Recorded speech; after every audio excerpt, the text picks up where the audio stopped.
Wala po bang palakpakan dyan? Wala po bang hiyawan dyan? Wala po bang pagkain dyan? Hep hep? Hare? Saan ka punta? Maraming salamat po. Many has been part of history, but only few can bend history itself.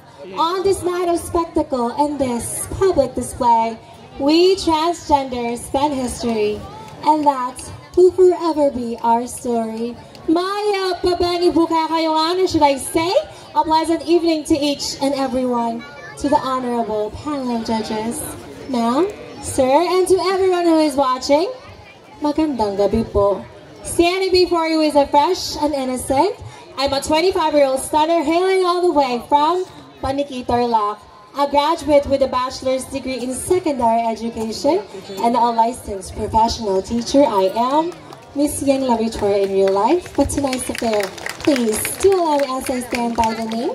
Bakit di po natin sabay-sabay palakpakan at hiyawan ang nag-iisang baby girl sa inyong telebisyon, Miss Andrea Brillantes. And Miss Andrea Brillantes, nag-iiwan po sa inyo isang kataga, pero legit, na ngayon patapos na ang pandemya, wag na po natin pahirapan ng bawat isa, bagkus tayo'y laging magtulong-tulong upang mapuksa itong problema. And honorable panel, tonight I am very proud to say that my costume is inspired by one of the festivities of the Philippines, the Pistang Dayat of Pangasinan. Thank you so much and good evening.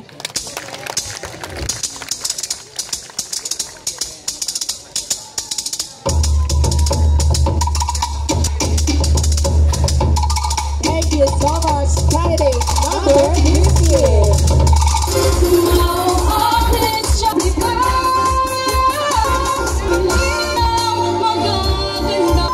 Hep hep. Hooray. Hi. Hello.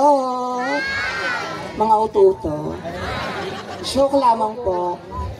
Tonight, I am proudly wearing this modern costume inspired by the Ebon Ebon Festival of Candaba City, Province of Pampanga.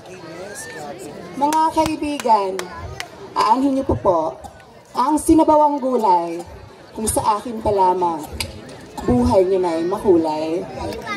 At aanhin niyo po ang shabu, marijuana, at kung ano-ano pang illegal na droga kung sa akin pa lamang, boom, sabog ka na.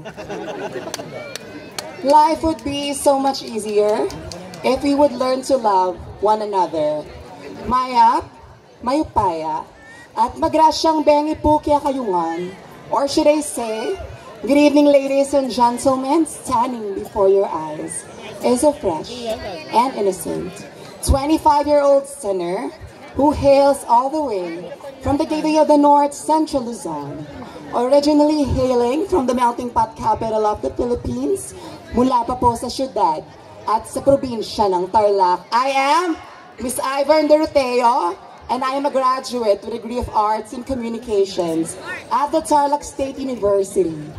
But for tonight, ako po ang isa sa napanood ninyo sa Grand Finals ng ABS-CBN's Miss Q&A, It's Showtime's Queen of the Multibex.